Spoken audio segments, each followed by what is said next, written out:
During my junior year of high school, I was invited to a basketball camp in Ohio.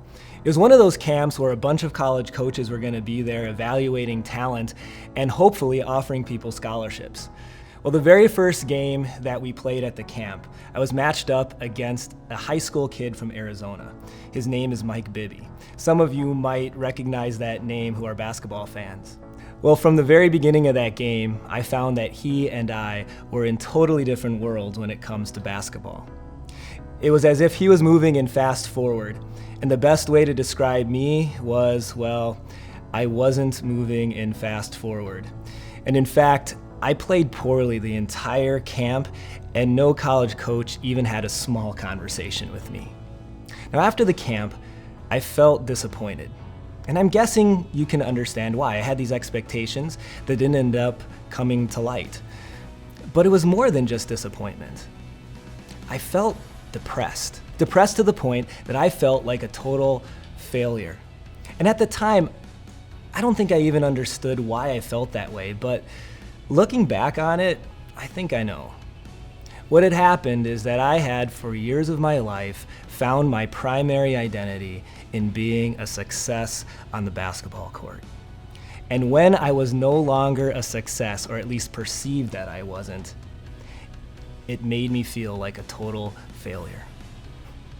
Here's something that I want you to know today, that who you are, where you find your identity, affects how you are, how you feel.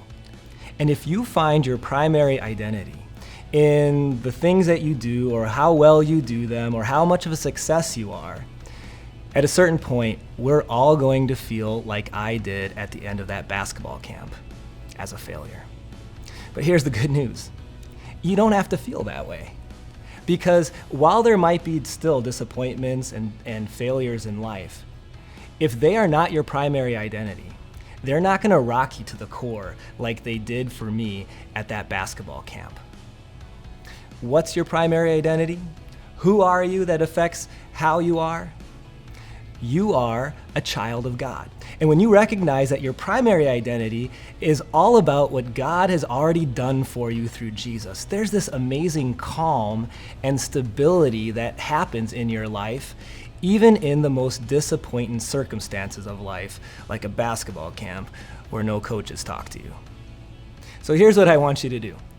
I want you to think about areas of your life where you get really down on yourself or you're feeling like a disappointment.